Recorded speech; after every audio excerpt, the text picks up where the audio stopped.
Hola amigos de Primum Gradus, aquí estamos una vez más, esta vez para hablar de los inicios del Islam.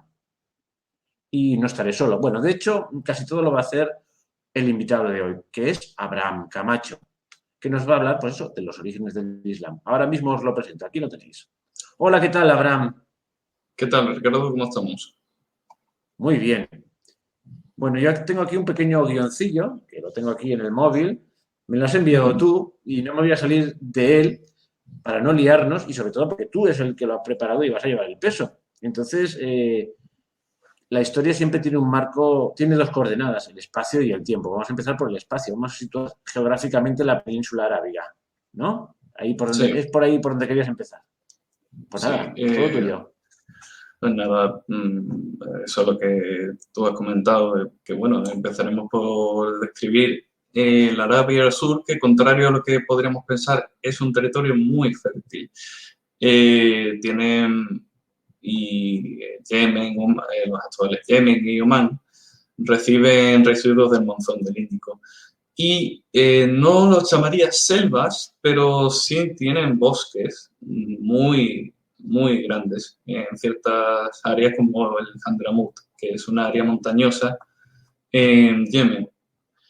Entonces, esta climatología permite un cultivo de regadío y, bueno, también esa abundancia de agua comparado con el resto de Arabia permitió también el desarrollo de asentamientos sedentarios, contrario a otras partes de la península en la que abundan más los asentamientos temporales o nómadas. En la antigüedad habían aparecido reinos sedentarios, como he dicho, como el famoso reino de Saba, descrito por los romanos y relacionado con la India, el reino de Cataban o el reino de Maghreb. Y estos reinos se ven inmersos en los intereses estratégicos de Bizancio y Persia en el siglo VI. Luego hablaremos un poquito más de ello. Después, me gustaría hablaros del desierto de Siria, que es una zona árida y con frecuentes contactos con los pueblos e imperios vecinos. Allí podremos observar la aparición de reinos estables, como el reino nabateo de Petra en el siglo IV antes de Cristo, o el reino de Palmira desde el siglo IV después de Cristo. Estos reinos fueron sucedidos por pequeños principados regidos por familias locales árabes, como los Banu Ghassan, que luego hablaremos de ellos, y un reino muy importante para para el futuro de Arabia, que es el reino de los Lácnidas, quienes quienes fueron importantes conectores en el comercio de Siria y en la propia Arabia. También deberíamos hablar del propio territorio que rodea la Meca y Medina. Este es conocido como el Hiyaz y es un territorio rocoso. Supone la fachada occidental de la Arabia central. Si lo vemos en el mapa, está dando al Mar Rojo. La costa de esta región es muy abrupta, ya que el Mar Rojo está plagado de bancos de corales. Entonces es muy difícil fondear las costas de esta región. Esta región ha tenido contactos desde la antigüedad con egipcios, abisinios, con todo el mundo. Hablamos de un clima desértico, con pequeños oasis y con existencia de aguas subterráneas, como el famoso pozo de Zanzán de la Meca. Y estos pequeños oasis permiten el tránsito de norte a sur de la ruta caravanera, que luego hablaremos de ella. Vemos en esta región una práctica de agricultura rudimentaria. No es tan elaborada como la del sur, ni de lejos. Es una agricultura de casi, diría yo, de subsistencia. Y básicamente se basa en dátiles y cereales. Sobre todo, lo que podemos hallar allí son pastores nómadas beduinos, que se dedican al pastoreo de camellos, cabras y ovejas. No hallaremos en esta región vacas, ya que no hay pastos para que puedan comer. Entonces, sobre todo eso, cabras, camellos y ovejas es la dieta que vamos a hallar en esta zona. Podremos apreciar también la aparición de núcleos urbanos alrededor de los oasis, como el ejemplo de Yathrib, que será la futura Madinat al-Nabi, o Medina para todo el mundo. Y bueno, habrá que recordar que estos núcleos urbanos están rodeados de beduinos. Esto será importante para luego. Descrito un poco el territorio donde nos vamos a mover, hablaremos también de la conformación social de las tribus árabes. Pero, ¿me permites antes una cosilla? Una Sí, claro, sí. Tranquilo. Sí, sí. Que para poner a la gente en antecedentes y para que vea un poquito la diferencia de territorios. Arabia, bueno, has citado 3 territorios, la península arábica con el Yemen al sur, que era Sí. la Arabia feliz, esta que tiene más o menos regadíos y tal. En el año, y dirás, estás diciendo cosas muy raras, pero mira, os voy a decir, en el año 2019 tenía población, Yemen, que está en guerra, ahí está implicada también Arabia Saudí hoy en día, tenía 29.394.778 habitantes. Bien. Arabia Saudí, pues tiene 35 millones de habitantes, pero Arabia Saudí tiene una densidad de 16,65 habitantes por kilómetro cuadrado y Yemen 55,6. Eso demuestra que es una zona bastante más habitable el Yemen, ¿no? Eso es un poco para centrarnos. Desde luego, vamos, si buscamos fotos de la región del Hadramaut, vemos bosques que no podríamos haber imaginado que existieran en la península. O sea, es un poco un choque con la imagen que tenemos de Arabia, de un territorio desértico, que en su mayoría lo es, pero hay zonas como el Yemen y sobre todo la parte más oeste de Omán, en la que abundan los bosques y sobre todo hay grandes cantidades de agua incluso. De hecho, se me ha pasado de hablar de la presa de Marib. La presa de Marib es una presa que, bueno, data del reino de Hindar, que podemos situar este reino a principios del siglo IV después de Cristo. Y esta presa nos da a entender que hay suficiente agua como para que sea necesaria la construcción de esta. Y permite también una densidad de población superior a la del resto de Arabia. Eso implica también un desarrollo tecnológico superior, ya que el agua siempre ayuda al desarrollo tecnológico de la civilización. Oye, pues nada, continúo. Ahora tocaba la organización social de los primitivos habitantes de estas tierras, ¿no? Sí, por cierto, sí. Tú has dicho, has hablado también, has salido de fuera de la península arábiga con el desierto de Siria, que eso está al norte, ¿no? Sí, hay sobre todo la parte sur, podríamos considerarla todavía el territorio árabe. Vale. En esta época. Esta parte de Siria hacía de territorio tapón entre el Imperio Bizantino y el Imperio Sasánida. Y estos dos imperios utilizaban frecuentemente a las tribus locales como policía, básicamente salvando las distancias, una especie de policía fronteriza. Estos imperios proporcionaban subsidios a estas tribus, subsidios, títulos, como el de Filarca, por parte de los bizantinos, y a cambio estas tribus conformaban los contingentes mercenarios de estas potencias para la hora de controlar esa fricción que había entre el Imperio Bizantino y el Imperio Sasánida. Cómo se articulaba la sociedad, sobre todo del Califato Rashidun, o el Califato de los Califas Perfectos, que va desde la muerte de Muhammad en el 632 y acaba con la muerte de Ali en el 651, y sobre todo también para comprender el califato omeya de Damasco, que veremos en sucesivos capítulos que tanto su articulación social como militar se basaba en una adscripción tribal. Tú ocupabas tal o cual lugar en la sociedad según de qué tribu vinieras, sobre todo.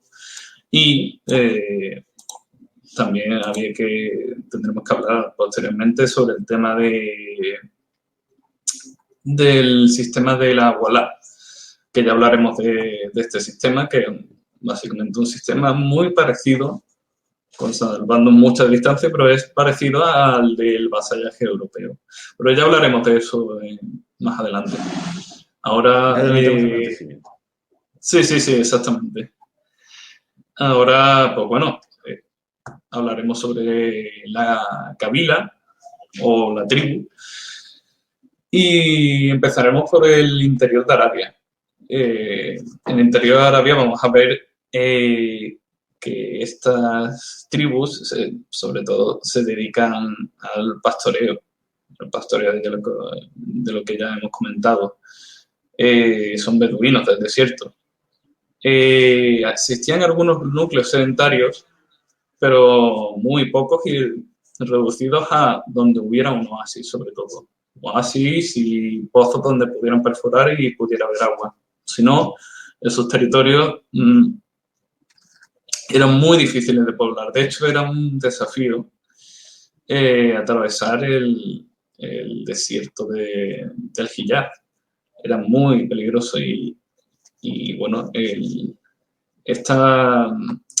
la parte habitable del Hiyaz, donde situamos a la Meca, Medina, esta parte de Arabia es la que permitía sobre todo el tránsito de norte a sur, de sur a norte, ya que a lo largo de esta ruta había pozos, había oasis que permitían transcurrir esas rutas abasteciéndose de agua.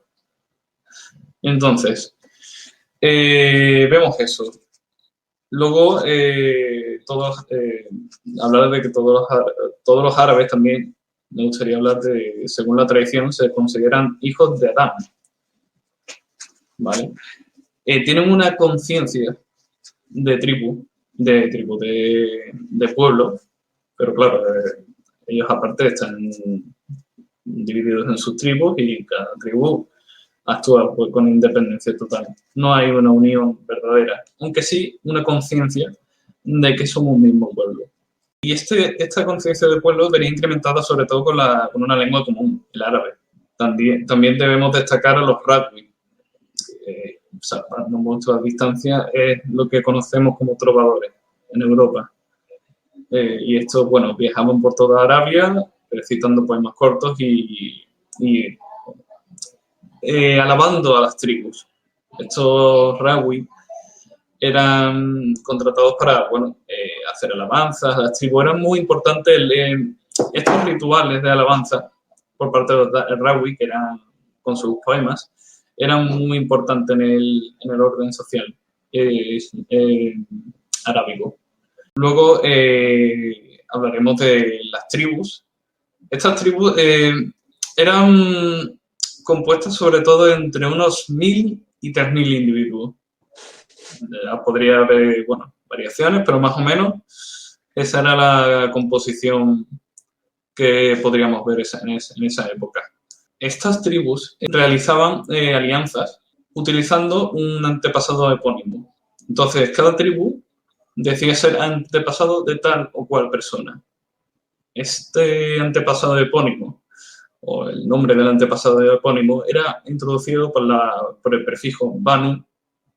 Entonces, por ejemplo, los Banu Quraysh, que era la tribu de Mahoma, eran descendientes de un tal Quraysh, que, bueno, habría sido un comerciante de la Meca y este comerciante habría sido el que habría convertido este enclave en uno de los enclaves más importantes de peregrinación. Luego, estas tribus se dividían en lo que llamamos kaum o clanes. En estos kaum, por ejemplo, los hachimíes eran el clan de Muhammad.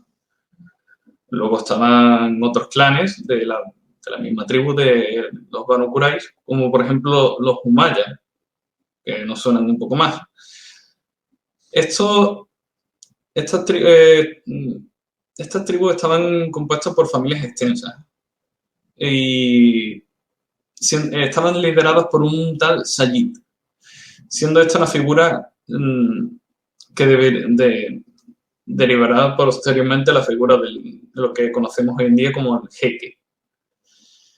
Entonces era el líder de la tribu que, bueno, luego estaba supeditado a una especie de consejo de ancianos o de sabios de la tribu que lo aconsejaban en sus decisiones. Este consejo era llamado la Sura. La Sura era muy importante, sobre todo en los primeros califatos. Un califa solo podía ser elegido cuando el califato era electo. Era elegido por la Sura, por los principales musulmanes de la comunidad. Entonces, este concepto tribal de la Sura se trasladará luego a la unidad político-religiosa que conformará la Umma. Como veremos más adelante, es esta comunidad, la comunidad musulmana, que trasciende la pertenencia a cualquier tribu o a cualquier lugar, vamos, sea uno perteneciente a una tribu o no, la Umma lo trasciende todo. O sea, la UMA es todos los musulmanes, aunque sea un tío de Indonesia, forma parte de la UMA. Sí, toda la comunidad musulmana forma parte de la Umma. Entonces, esta que viene de la palabra que significa madre, y entonces esta matriz es la que articulará a partir de entonces la sociedad musulmana. Esta Umma lo que hará es intentar, primero, unir a todos los musulmanes bajo el liderazgo de Muhammad, evitando así lo que luego hablaremos de la solidaridad tribal. Básicamente, evitando que tal o cual individuo fuera más leal a la tribu que al profeta. Bueno, hablaremos también del tema de los casamientos. En este marco tribal vemos como los miembros de las tribus solo se casan con otros miembros de la tribu, para así evitar que las mujeres pasen a formar parte de otras tribus y que los vínculos clánicos y tribales se puedan diluir con el tiempo. Lo más frecuente es que en la sociedad, los hombres, las mujeres de aquella época se casaran con el primo paterno, en la mayoría de los casos. El honor de una tribu residía en gran parte, en su capacidad de retener dentro del clan y dentro de la propia tribu a las mujeres. Entonces, por eso siempre evitaban casarlas con otras tribus e incluso con otros clanes. Siempre la mujer en esa sociedad era depositaria del honor tribal, de lo que conocemos como Irt. Estos clanes intentaban retener a las mujeres dentro de ese clan, como hemos dicho, casándolas con sus primos paternos, sobre todo, era muy habitual. La descendencia de estos matrimonios era en su mayoría patrilineal y, vamos, mediante una rígida línea ascendente y descendente a partir de la línea paterna. Ricardo, hay unas visiones críticas que ponen en entredicho esta teoría de clanes, o sea, de tribus que se subdividen en clanes. Estas teorías, grosso modo, nos vienen a decir que estas tribus o kabilas serían uniones políticas de distintos clanes árabes que crearían genealogías bastante elaboradas, pero no dejarían de ser creaciones. O sea, no habría un vínculo real sanguíneo entre los clanes dentro de la tribu. Pero sí reconocen que dentro de esos clanes sí podría haber consanguinidad. Pero se pone mucho en entredicho que todos los miembros de una tribu fueran realmente parientes. No, utilizando un poco la lógica, hubiera sido un problema la consanguinidad dentro de... Sí, entonces es probable que estas tribus fueran eso, alianzas políticas basadas en un antepasado epónimo que en la mayoría de los casos sería inventado o, si hubiera existido, puede que no hubiera tenido nada que ver con el clan al que decían descender. Entonces, lo más probable es que, por ejemplo, los Banu Quraysh, todos los clanes de los Banu Quraysh no descendieran del tal Quraysh, de la Meca. Algunos sí, pero no se sabe con certeza. No hay muchas lagunas en ese aspecto. Esto es de lo más habitual en las tribus árabes y en todas partes. No todos los de la tribu de, yo qué sé, de las tribus, cada una, las 12 tribus de Israel, no todos eran descendientes de él, porque ahí contaban a lo grande, los sirvientes formaban parte de la familia, por decirlo de una manera. Supongo que aquí pasaría algo parecido. ¿No? Sí, vamos, sería... O los mismos romanos, las gens romanas, que aquí todo el mundo formaba parte de la gens, pero bueno, vamos a ver con sus matices. Realmente, hasta qué punto descendían de tal o cual antepasado, o simplemente decían descender de él y ya está. Se ve en muchas culturas, en muchas civilizaciones este recurso. Hablaremos también del tema de las alianzas en estas tribus, ¿vale? En estos clanes, perdón. Y bueno, hablaremos de las distintas confederaciones, porque todas las tribus y todos los clanes no se agrupaban de una misma manera. Esta sociedad tribal basaba la mayor parte de su articulación en la guerra o en las razias, que eran expediciones de castigo para saquear y para obtener esclavos, recursos y muchas veces mujeres. Por eso era muy importante la capacidad de un clan o una tribu de proteger a sus mujeres a la hora de ser secuestrados por otros clanes, por otras tribus. Era muy importante el tema reproductorio. Nos puede dar una indicación de que lo mismo había muy poca población. Es muy importante tener el valor reproductivo de la mujer dentro de ese clan. Bueno, podemos continuar, ¿no? Ahora que tocaba la tenía un texto aquí sobre el tema de la guerra de las tribus, ¿no? Y cómo es la violencia en esta sociedad es un elemento aglutinante de las tribus. Entonces, me gustaría leer un texto de un tal Umayr ibn Sulaim al-Taghlabi. Cuidado, el nombre es bastante curioso. Al final nos hablarás de cómo se forman los nombres, ¿verdad? No, sí, eso lo hablaremos. Historia. Vale. Sí. Oh tú, aquí en la civilización maravilla, ¿qué tipo de beduinos sois?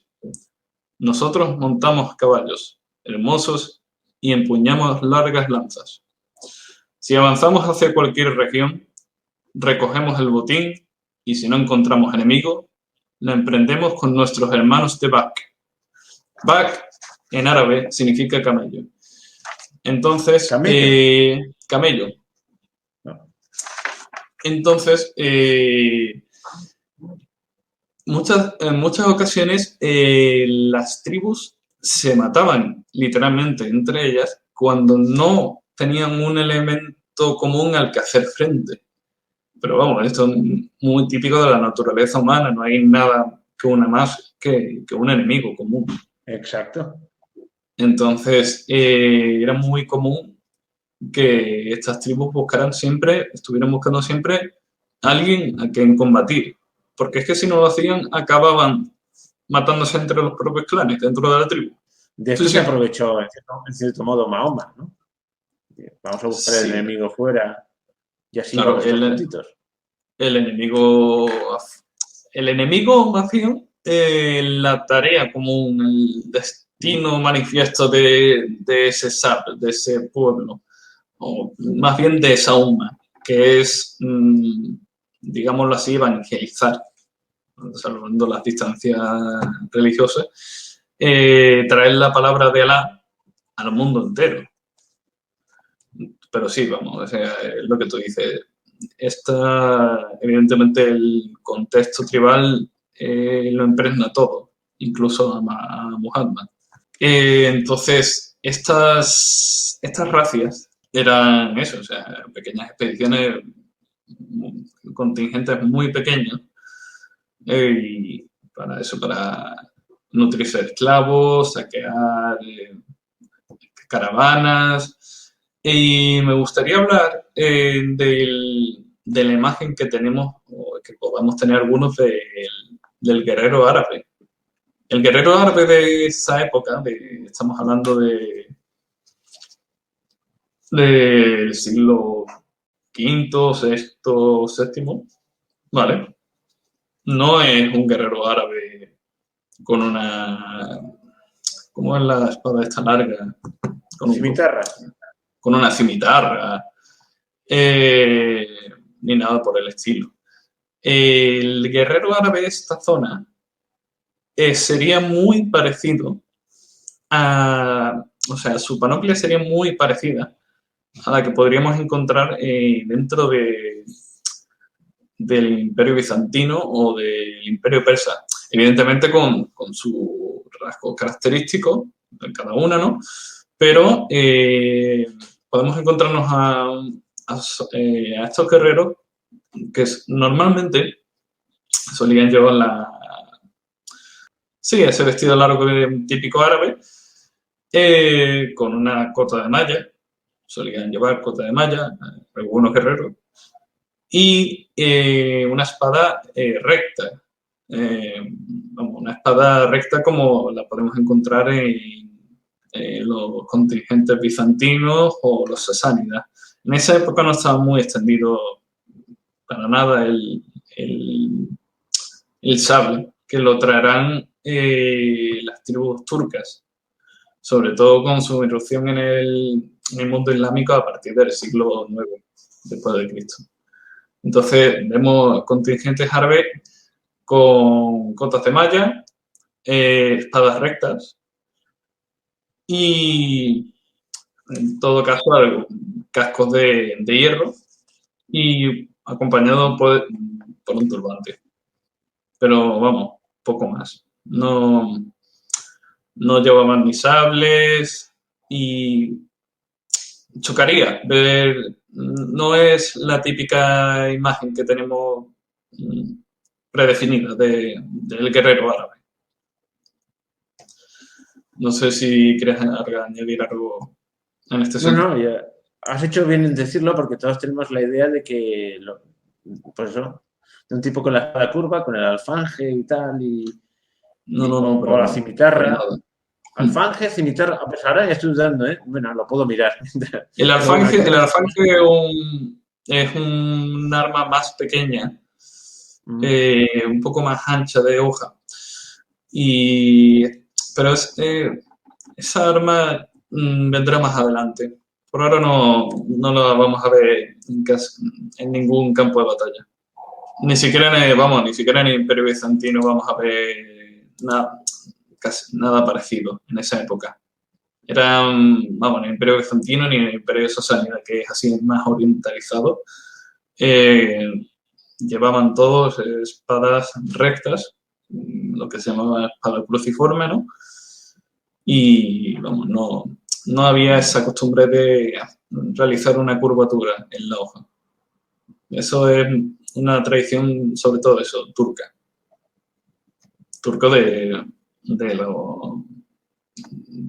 tribus turcas como, claro, siempre me gusta señalar eso, no turcos de Anatolia. Que los turcos no son de Anatolia. Claro, claro. Es que... Los turcos se asentaron finalmente en Anatolia, pero los turcos vienen de las estepas de Asia Central. Tribus como, por ejemplo, los Kipchak, o más conocidos como cumanos. Los mongoles son una tribu túrquica también. Bueno, ahora mismo existe todavía el Turkmenistán. Turkmenistán, claro. El país de los turcos. No sé si en árabe, es que no sé si ese término es árabe o es persa. Yo creo que todo lo que era Afganistán más bien tiene que ser persa. Porque es toda en la zona de Asia Central. El Kurdistán, el Turkmenistán, Afganistán. Sí, Pakistán. De hecho hay muchas, o sea, los árabes van a tomar muchos elementos prestados de la cultura persa, muchísimo. Eso lo veremos más adelante, pero, o sea, desde el famoso yun sirio, que no sé si sabe más o menos de lo que hablo. No. El yun sirio, yunt, Y-U-N-T. El yun sirio era el yun de Siria era el ejército, la unidad militar permanente que se hallaba en los alrededores de Damasco. Era, por así decirlo, el ejército califal que solo recibía órdenes del califa, de nadie más. Por así decirlo, era... Sí, más o menos. Sí. Podríamos, salvando las distancias, podríamos hacer un paralelismo, sí. Entonces, este yun luego será importante. De hecho, la palabra yun viene de la palabra gond, persa, y bueno, quiere decir lo mismo. El gond es una subdivisión dentro del ejército sasánida. En posteriores capítulos, si es pertinente, pues bueno, hablaremos también de un poco de la Persia sasánida, sobre todo para relacionarla con el contexto islámico, que posteriormente veremos. Entonces, muchas estructuras militares de los bizantinos y de los persas serán copiadas por los califas árabes. Vale. Dicho esto, vamos a repasar un poco el tema de cómo se organizaban las tribus. Podemos ver las confederaciones nómadas, que estaban en el caso de los casaníes, que se hallaban en el norte de Arabia, en el desierto de Siria. Y los casaníes eran una confederación tribal nómada dirigida por una familia, por los Banu Ghazan. Ese carácter nómada les permitía ser buenos en el tema de la frontera, eso. Esa frontera que era muy desértica. Entonces, estos casaníes eran muy buenos en guardar las fronteras y en ayudar a los bizantinos a evitar que otras tribus entraran en Siria para saquear. Y más de una vez estos imperios han tenido muchos problemas con los beduinos árabes.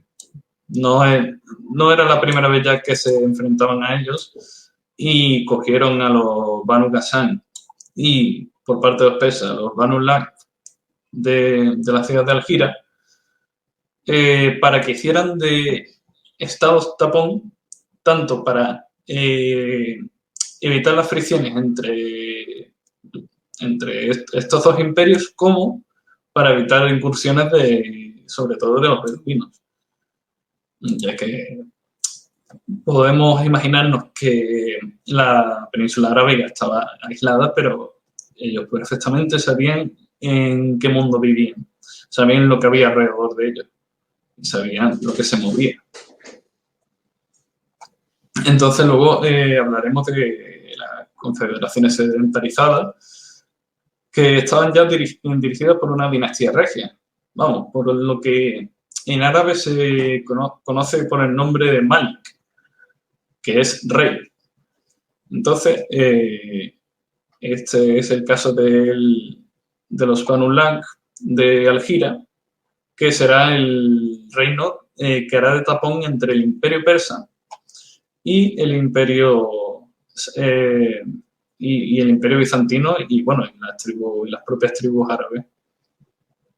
Este reino se situaría en las proximidades de lo que hoy es Kuwait, esta zona. Por último, hablar de las confederaciones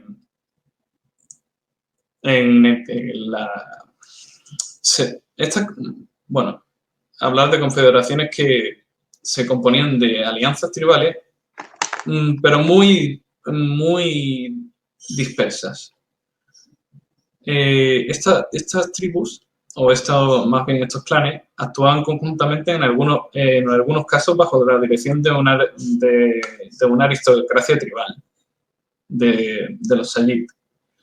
Pero era una autoridad algo difusa. Estas confederaciones, este tercer tipo de agrupación, acarreaba muchos problemas, porque siempre estaba allí en todo el ajo el tema de la sabilla.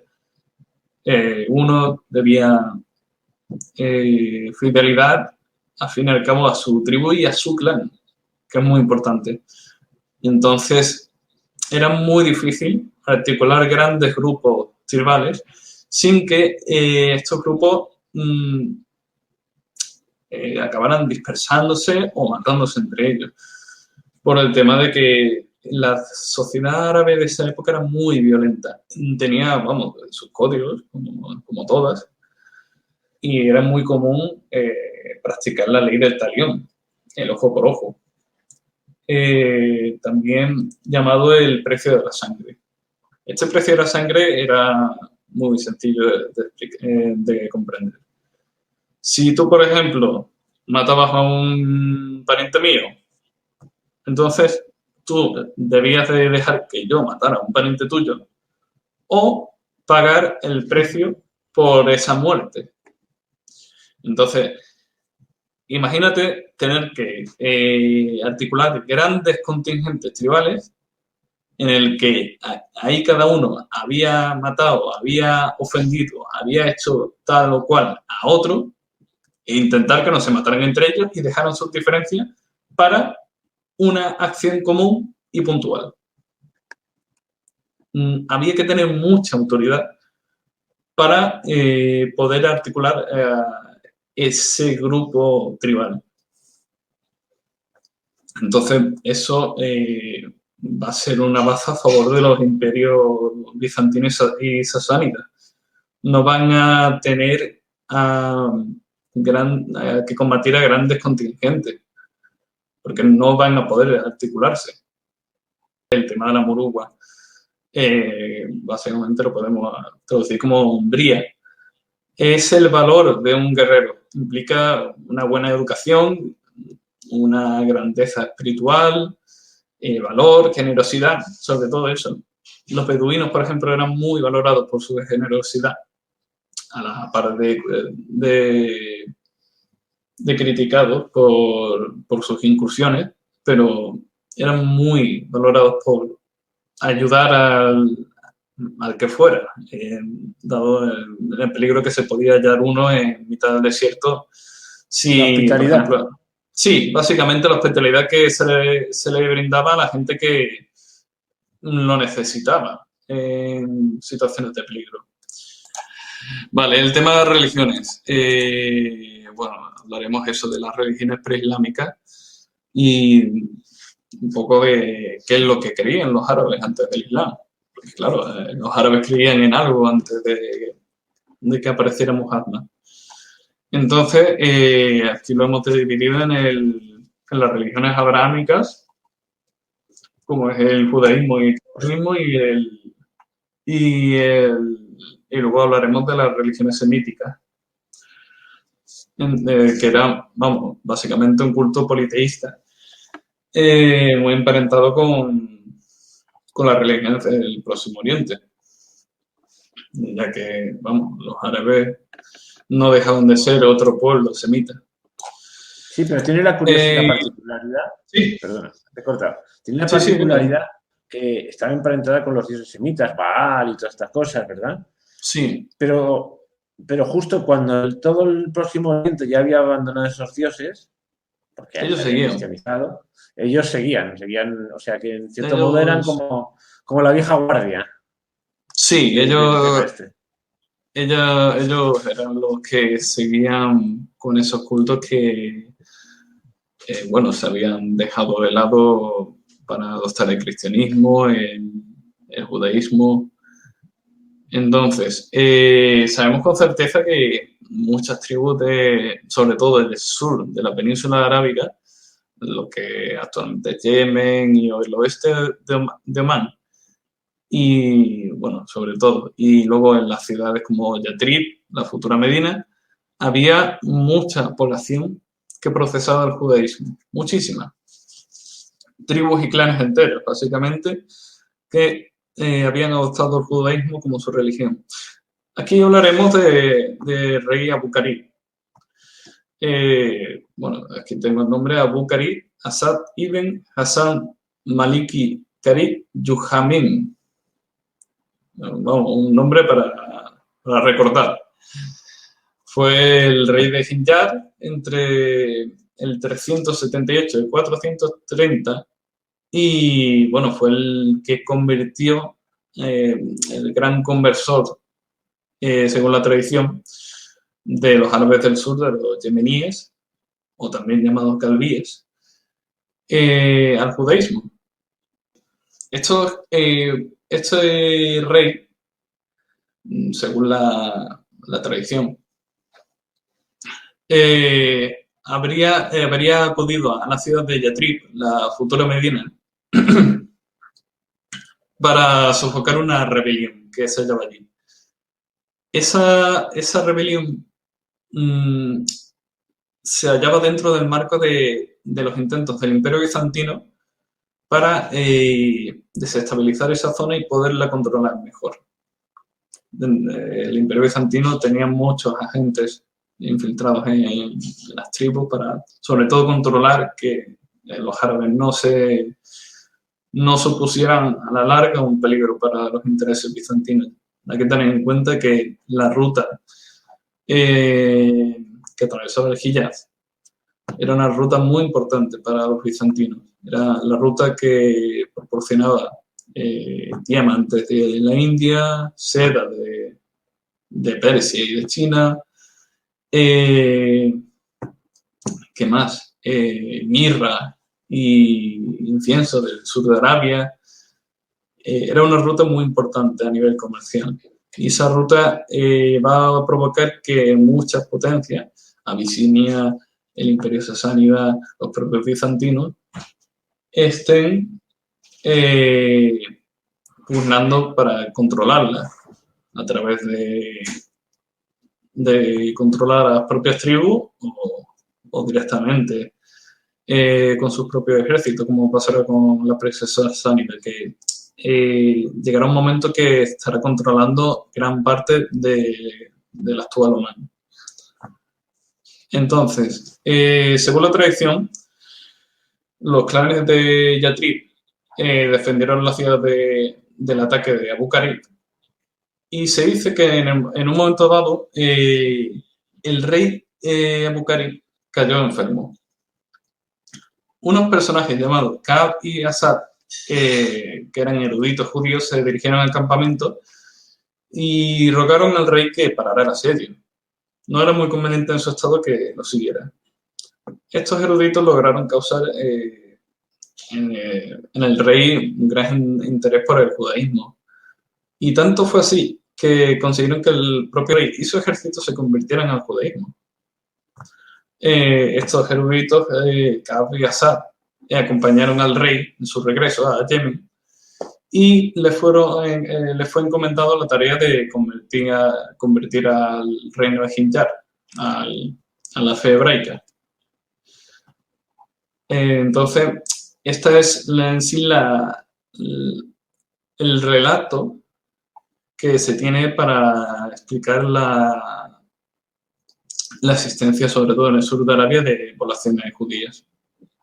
De otras tribus, sobre todo tribus que van a jugar un papel muy importante luego en la historia del Islam, elegirán esta religión. Es el caso de los Banu Kainuka, los Banu Qurayza y los Banu Nadir, de la ciudad de Yatrib, la futura Medina. Vale. Luego comentaré el tema del cristianismo, que es muy curioso. Los árabes no llegaron a adoptar un cristianismo oficial. Sobre todo adoptaron en masa, en el norte de Arabia, el cristianismo nestoriano y el cristianismo monofisita.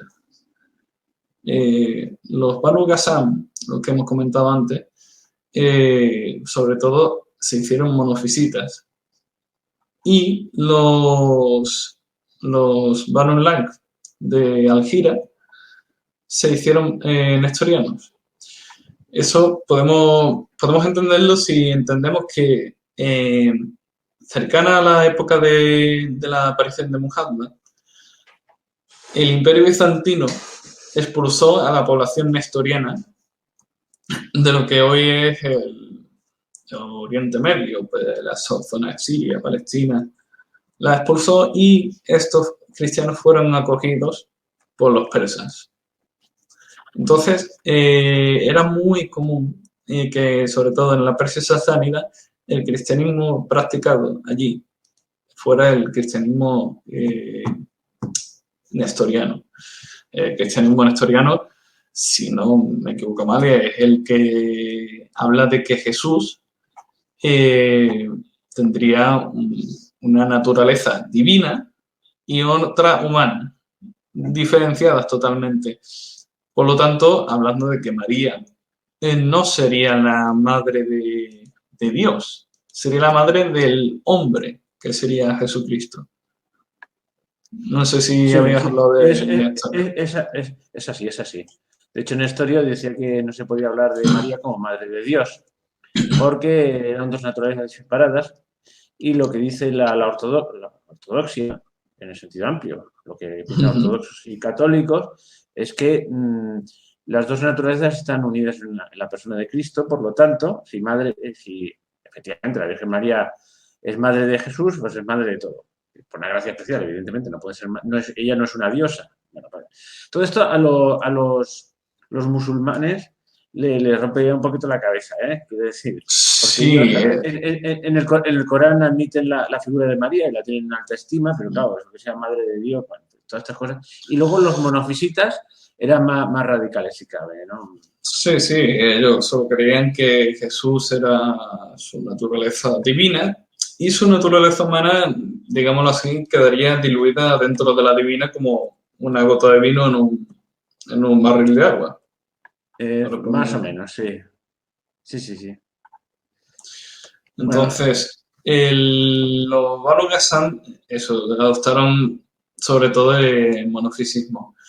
Y las mías, pues el nestorianismo por influencia persa, sobre todo. De estos inmigrantes de la zona de Siria, Palestina, que fueron expulsados por el Imperio Bizantino.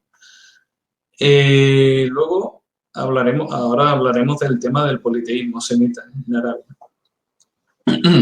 Debemos tener en cuenta que los árabes contaban con las deidades autóctonas y que éstas vivían en un santuario llamado haram. ¿Vale? La Meca, por ejemplo, la Kaaba sería un haram, que contenía en su interior,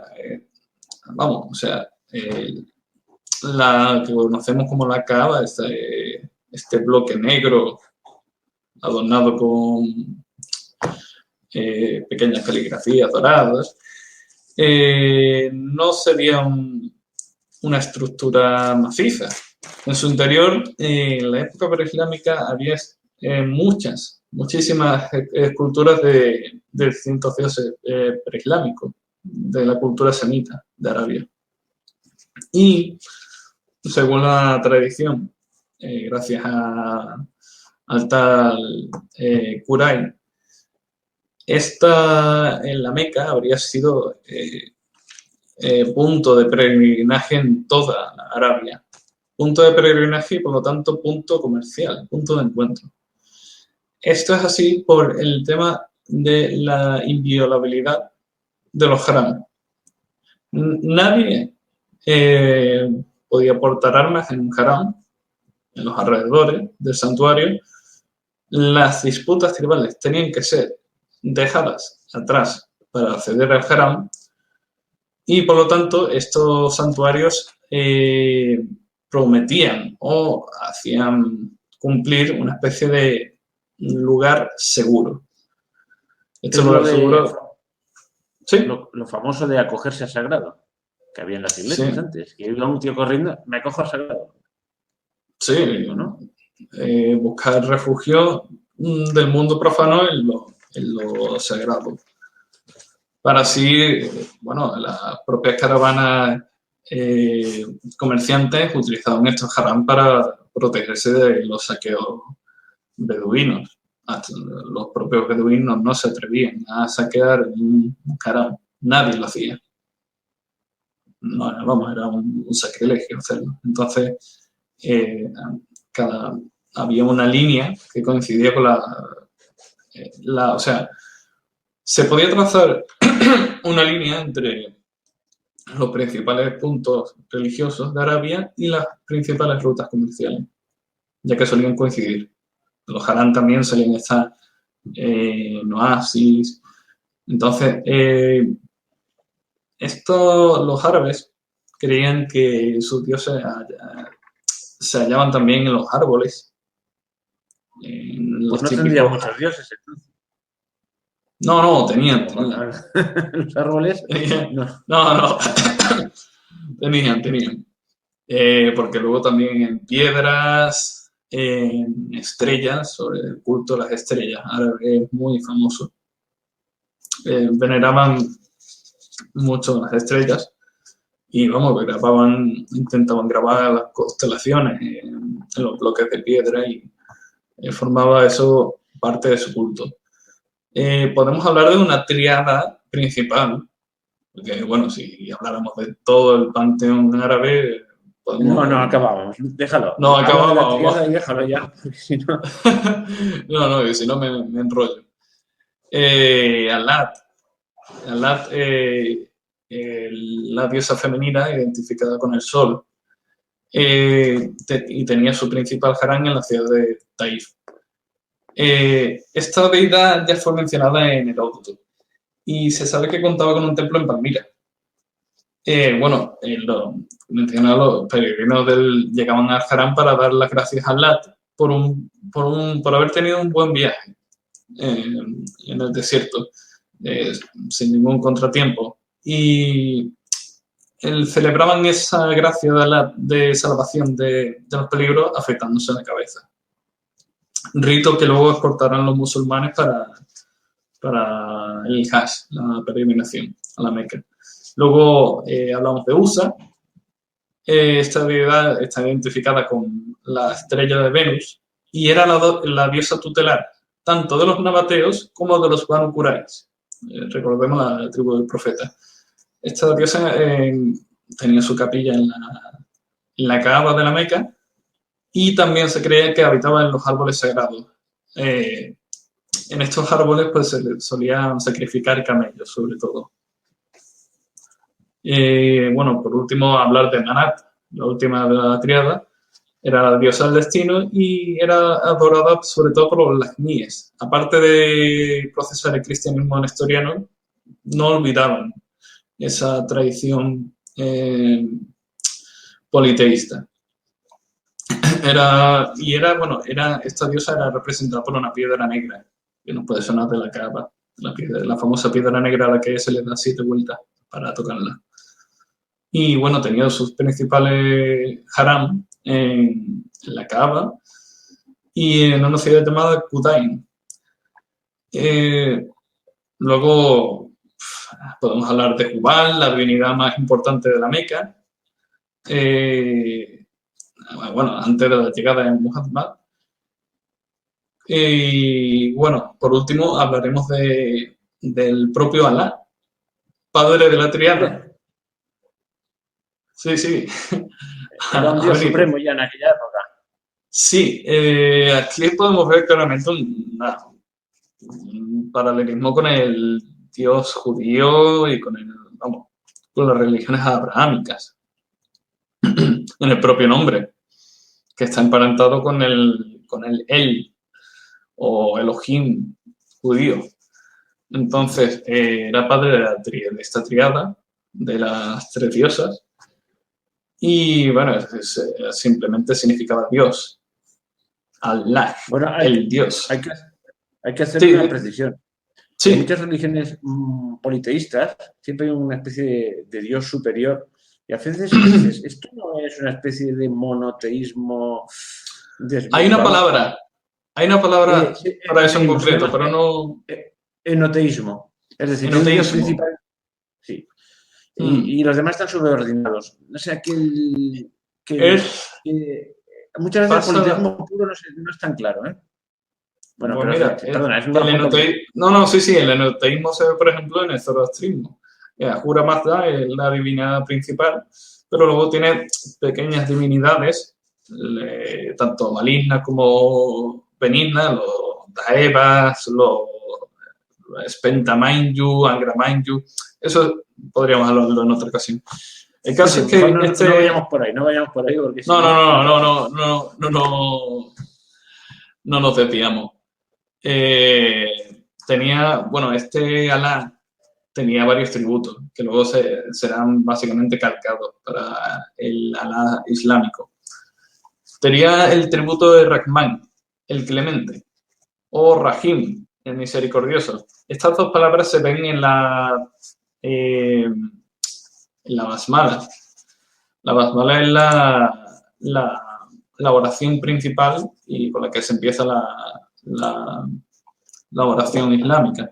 Los que llamaban los árabes hombres piadosos o hanif, eran los que favorecían este unitarismo religioso y bueno, se piensa, como he dicho, que tenía una clara influencia judía y se piensa que Alá procede directamente de la raíz semítica él, como he comentado. Esta raíz vendría a la vez del arameo del término alaha, que habría podido pasar al árabe con la desaparición de la letra A final. En arameo por lo que se ve, es una vocal desinencial y estas tienden a desaparecer cuando se trasladan a los términos árabes. Entonces, con estos últimos términos y aclaraciones ya hemos terminado el tema de las religiones. No sé si quieres añadir algo, Ricardo. Pues mira, que ahora que tú dices, él lo has relacionado con Elohim y todas estas cosas. Pues vamos a decir que efectivamente son todas lenguas semíticas y claro, es lógico que tienen la raíz común. Por cierto, ahora que he dicho lo de semíticas, siempre me hace gracia cuando hablo a alguien de antisemitismo y dices que se meten con los judíos. Hombre, pues si eres antisemita también te metes con los árabes, etimológicamente. No, te metes con los árabes. A lo vez con todos, vamos. No, pero me entiendes, que dice antisemitas, sí. Antijudíos, ¿no? Porque los árabes también son semitas. Pero lo que quería decir es que el término Elohim, entre los israelíes, entre los primitivos, significaba Dios, era más genérico. El nombre de Dios, que es el secreto, ese que no se lo decían a nadie, que se ponía sin vocales y quedaba... Antes, preparando esto, hemos hecho un previo, hemos hablado del nombre de Dios judío, que era Yahvé, parece que es Yahvé, que en algunos momentos lo escribían sin vocales y que otros en una temporada se pensó que era Jehová. Bueno, la cuestión es que el nombre de Dios, el nombre propio era Yahvé. Sí. Pero el nombre genérico, Elohim, el Dios, o sea que Alá era un genérico de Dios supremo, pero no era el nombre específico de Dios entre los judíos. O sea que todo tiene su relación, ¿eh? O sea que efectivamente son Sí, lenguas muy emparentadas. El sí, hebreo y el árabe. el hebreo y el árabe son lenguas muy emparentadas. No, simplemente esta Eh, aclaración. Y luego el arameo, lengua extinta ya. hmm. Bueno, el hebreo también estaba extinguido. Lo han resucitado. El, Dado el las arameo, respiraciones de China. el arameo es el que podríamos hallar más fácilmente en esa época todavía. Pero sí, vamos, estaban casi las dos. El hebreo nada más que como lengua litúrgica para leer los textos judíos, el Talmud y tal. Bueno, pues Bueno, pues nada, pasaremos simplemente a un breve repaso de este apartado así muy rápido, el tema de la influencia extranjera en Arabia. Y sí, es que sí. ya lo vemos, como se entrelazan unos temas con otros, ya lo vamos soltando un poco a Sí, poco. Entonces, algo ya se ha dicho de Bizancio y de los de persas y Bizancio, de los filarcas, estas tribus, al fin y al cabo, se arrimaban al sol que más daba luz. Entonces, vemos como los Banu Ghazan se arriman a los bizantinos hasta que en el 580 tienen un conflicto con el emperador Mauricio. Entonces, a partir del siglo VII después de Cristo, los gazaníes van a estar muy debilitados. Y los bizantinos van a buscar otras tribus para sustituirlas como garantes de la estabilidad en la zona. Buscando siempre, claro, el tema de la ruta el mantenimiento de la ruta del Mar Rojo y la importación de seda y de otros artículos de la India. También veremos una alianza entre los abisinios y los propios bizantinos para frenar la invasión que habíamos comentado del Imperio Persa de la parte de Omán. Para así, otra vez, pues bueno, facilitar esa ruta bizantina de las especies y de la seda. bueno, Luego, perdona, sí, dime, aclara dónde dime. está Abisinia, digo. Abisinia, Que Abisinia, damos mucha fuera, por supuesto, está en África. Está en África, la actual Etiopía. la actual Etiopía, pero está separado solo por un estrecho y está al otro lado del Mar Rojo. No, pero ya está, simplemente para que la gente se sitúe. Sí, sí, sí. Ya está. Se me había ido de la cabeza totalmente. Luego, hablar de la influencia persa, el reino de Alejira básicamente era un estado tapón con el imperio persa. Se dice que de esa ciudad o de esa zona es la que nos dio la actual escritura árabe. Luego otras versiones nos dicen que no, que fueron los namateos y su escritura la que nos dieron el alifato, que es muy parecido a la palabra alifato, que es la escritura hebraica. Hebraica. Luego, aclarar los Shahanshah o los reyes de reyes persas, bueno, en esa época de dominación sasánida que buscaban la comparación y identificarse con los antiguos aqueménidas, pues bueno, tenemos al Shahanshah Khusrau II que depone a los Banu Lak de Algira. Entonces, una vez depuestos estos lasmíes de Algira, esto va a provocar muchos problemas, porque los persas se comieron ese territorio y básicamente no lo dejaron como un estado tapón, lo incorporaron en su territorio. Esto que provocó que, por ejemplo, en el año 611, en la batalla de Duica, por aquella zona, el ejército persa fuera derrotado por beduinos, por un gran ejército de beduinos que buscaban saquear la zona. Al eliminar ese factor estado tapón, las aspiraciones depredatorias de los Sayid pudieron ser más satisfechas. Entonces eso provocó muchos problemas en la zona, en la eliminación de esos estados tapones. Luego, hablar de la influencia abisinia para finalizar este apartado. Y bueno, simplemente decir que desde el siglo III después de Cristo, Aksum, o el reino de Abisinia, comenzó a interferir en el sur de Arabia. Y bueno, controlando en ocasiones la zona del actual Yemen.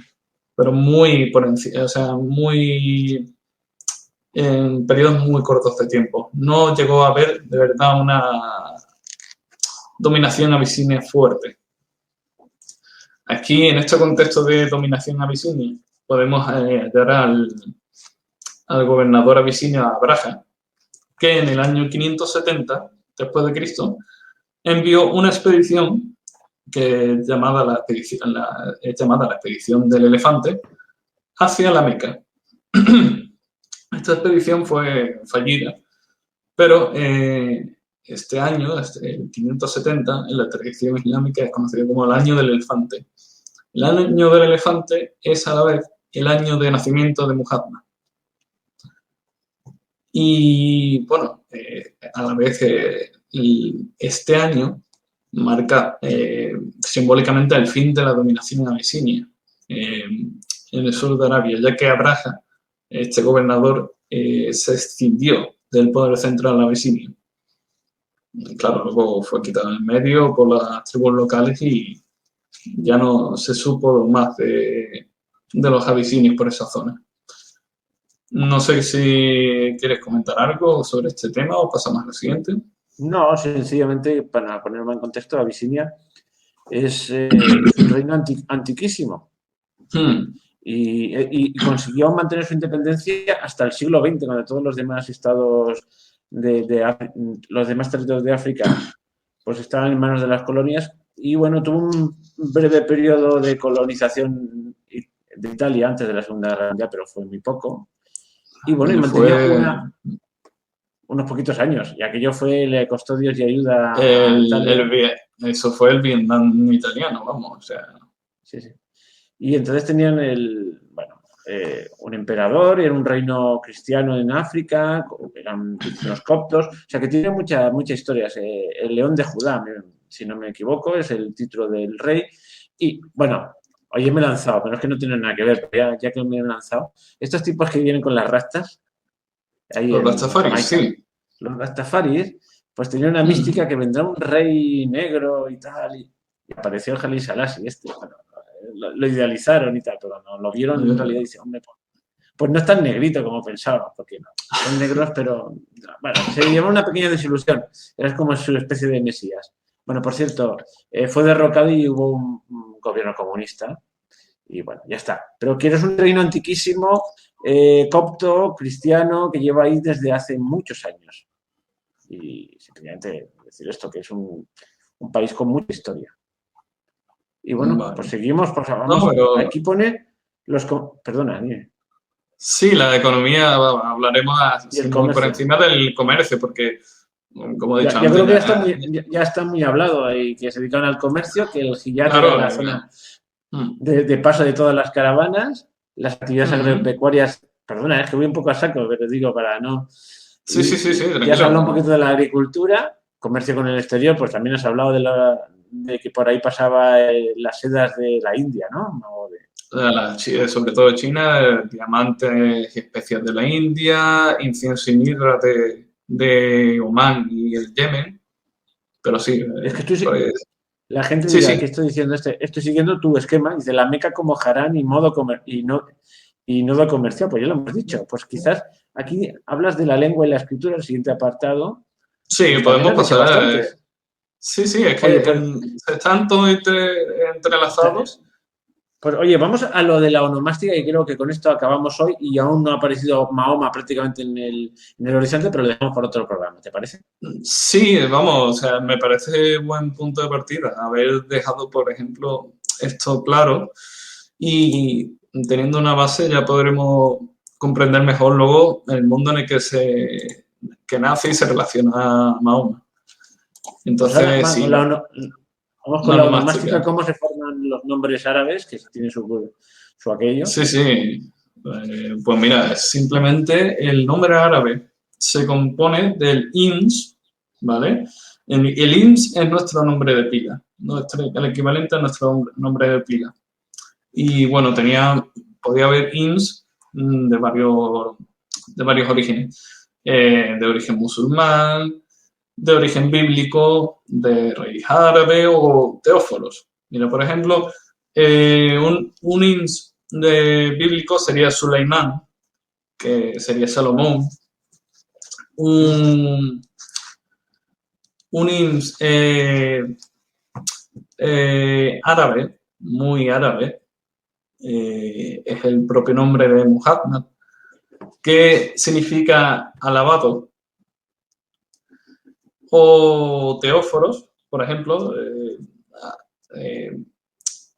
Podemos hallar nombres como Abdalá, que significa el esclavo de Dios.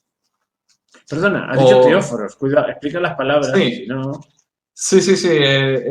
Los nombres teóforos, nombres que para alabar a Dios o a la divinidad, nombres que marcan un carácter bastante religioso y devoto hacia la divinidad.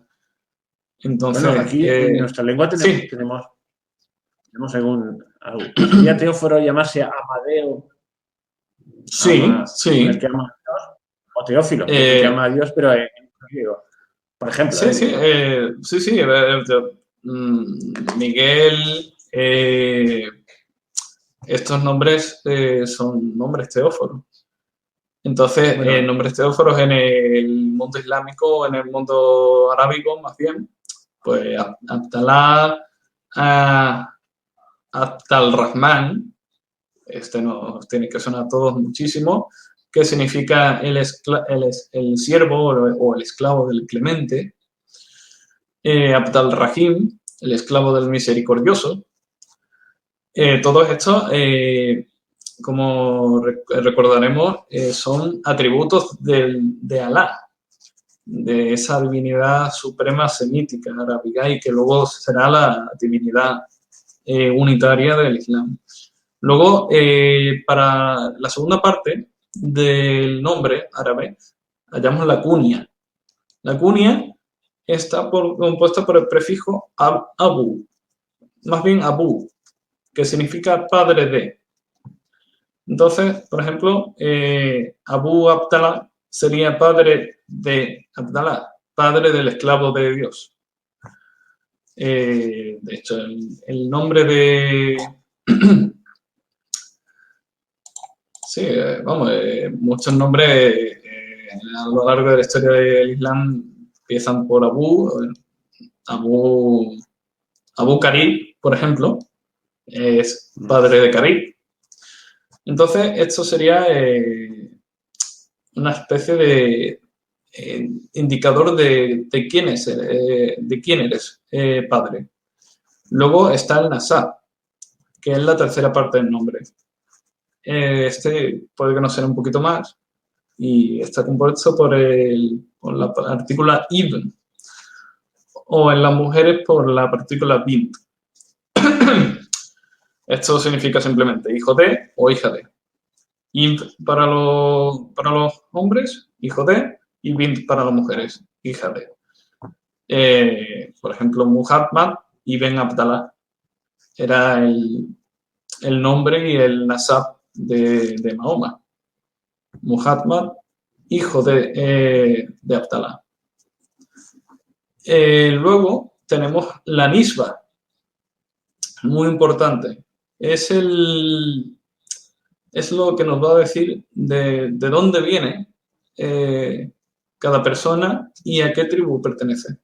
Por ejemplo, al-Quraisí, el Quraisí, que quiere decir el tiburón, era el apodo que tenían los Banu Quraysh. Y, porque vamos, el Kurai era un apodo que a este hombre, a este antepasado epónimo de todos los los Kuraisíes, pues bueno, se le llamaba el tiburón. La nisba es lo que indica la pertenencia tribal. O puede indicar también una pertenencia geográfica. Por ejemplo, como allá una nisba, por ejemplo, al-Qurtubí, que viene de Córdoba. Y por último, los laqab. Estos, sobre todo, los califas eran muy aficionados a nombrarse de 1000 maneras diferentes para glorificar sus nombres y, sobre todo, darse atributos. Por ejemplo... ¿Se los ponían? ¿Qué? ¿Se los ponían ellos mismos los atributos? ¿O se los muchas veces se los ponían ellos. Muchas veces se los ponían ellos para legitimarse ellos mismos tener en cuenta que la sociedad de la época era muy religiosa. ¿No?